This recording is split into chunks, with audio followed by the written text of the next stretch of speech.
Welcome to running on Reddit, r/JUSTNOFIL. Where fathers, and fathers-in-law, are bitter and vile. Hi there, just wanted to update on my Just No Dad. Recap, he was arrested and taken to a secure hospital for mental health, just before Christmas. He abandoned me as a baby, and has 5 children who he doesn't see. He has been officially diagnosed with narcissistic personality disorder, and is deteriorating fast with his dementia. He will now spend the rest of his life in a secure unit. My Just Yes stepmom has now changed her name to her maiden name, and is changing all the bills into her own name. She is done with him. I am done with him. And yet, I am started to feel a pang of sadness for him.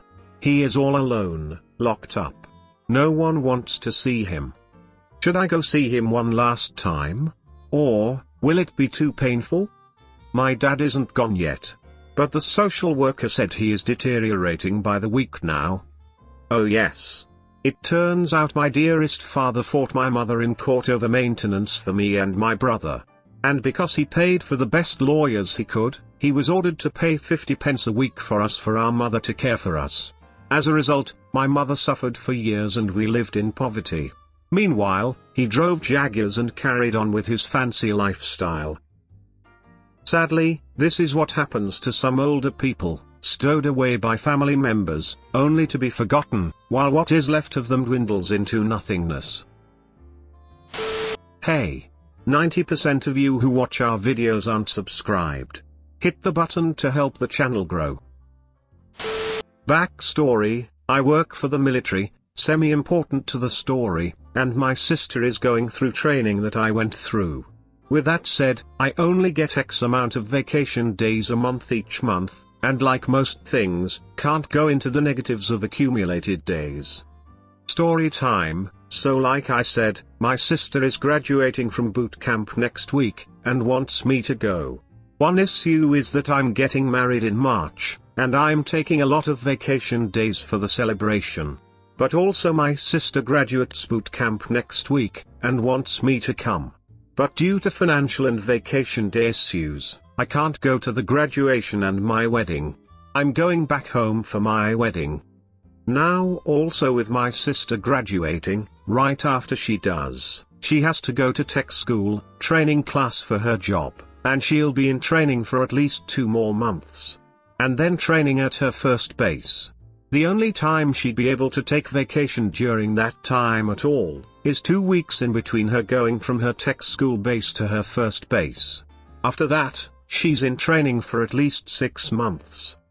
My dad wants me to reschedule the wedding so that I can go to the graduation and so that she can go to the wedding, which makes sense, but everything is already paid for and booked, and has been for a while now, after I told him that he said to pull the military card to reschedule and refund. I barely even like asking for discounts at places. After I said I wouldn't, he started guilt-tripping me saying I'm a bad brother because I wouldn't reschedule my wedding, so my sister could go and so I could go to her graduation. Every time he brings it up, I keep telling him I can't do anything, and he makes the guilt-tripping worse. I just don't know what to do anymore. He's had people, who are in our family who are veterans, yell at him basically the same thing and he just basically ignores it. I just want this to be done and over with because this has been stressing me out so bad, it's affecting my personal and work life, and is putting my stress and anxiety through the roof. Sorry for the long read, I just really needed to say something. What a tricky situation to be in, a wedding for OP and a graduation for the sister. The father must realize both children made adult decisions and you can't always win as a parent. Ex-father-in-law used to call us, and tell us exactly how we were going to handle something. At the time he started doing this, I was engaged to my ex, a college graduate, and I had been largely on my own with the exception of summers with my parents between school years. So I was a little taken aback by it. I smiled sweetly through the phone at him, and then researched exactly how I wanted to handle something on the computers, in the library of my grad school. This continued throughout the marriage, and one of the reasons my ex finally had me adulting for him, is that ex-father-in-law would call and badger him about doing something, and list out the steps. Ex would come to me freaking out and tell me all the things ex-father-in-law had told him to do, adding a few random ones due to his paranoia. I would call up ex-father-in-law, find out what he actually said, and then tell him, ex-father-in-law, how I was going to handle it, thanking him sweetly for his concern, while inwardly rolling my eyes so hard they fell out and rolled across the kitchen. 15 years into the marriage, we're stuck living with them after my ex lost his job and my ex's car died. Ex-father-in-law comes to me, and tells me to give him my financial information, so he can fill out the papers for the loan for a new one. At this point, I'm in my mid-30s and was irritated to be living with my ex's parents, when I had lived on my own for so long, so his demand did not make me happy. I mean, I had bought 4 cars on my own before and the paperwork was not difficult. I told him sweetly that I would be filling out the paperwork, not him, and if I needed any information from him, I would let him know. I might have come across a bit forcefully to him, which was intentional, because my ex-mother-in-law came and tried to chew me out for yelling at ex-father-in-law. Speaking to him forcefully apparently did something because he let me deal with my crap from then on with no comment on his part, but seriously? Your kid is 40. If he can't fill out the papers for a car loan, you did something wrong with him. The only reason my ex's sibling learned to adult was that they got married, and it was incredibly embarrassing for them to have their daddy doing all their financial stuff and poking into their lives. Those parents who baby their children or don't allow them to be adults, performs a disservice to everybody. Eventually, the tide always comes back. Father-in-law has been the bane of my existence our entire marriage, 20+ years. He's one of the most self-absorbed, entitled, and selfish people I have ever met. He's the man who said he didn't need a seeing eye dog because I have mother-in-law. Yeah. I just posted a success over on Just No Mother-in-law, and said how much I had enjoyed the quiet. Why, oh why would I ever say something like that? The very next day, this exchange happens. I went to drop off youngest son at the in-laws, which is a once-a-week thing. Youngest daughter, we'll call her YD, 9 years old, said on the way over there, I can't wait to see mother-in-law and ask for a popsicle.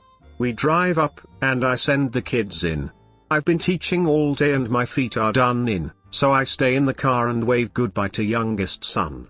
A few minutes go by, and mother-in-law comes out and we chat a minute, then YD gets back in the car and we head out.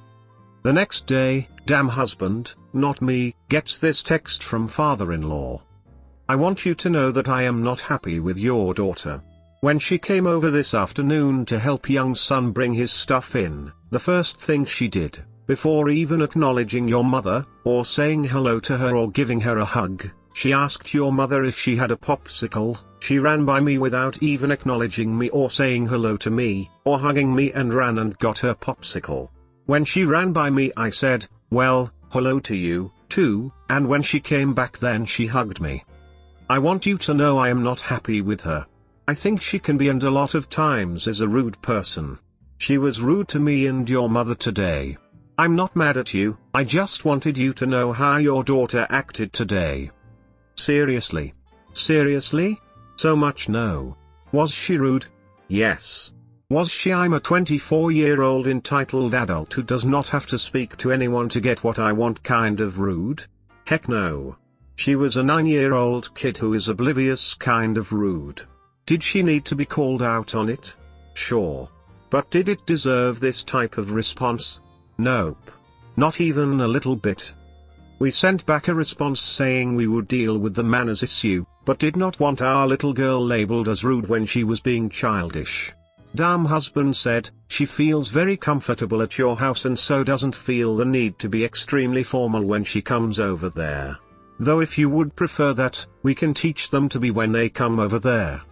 His response? I don't recall telling you she is a rude person. What? Those were your exact words.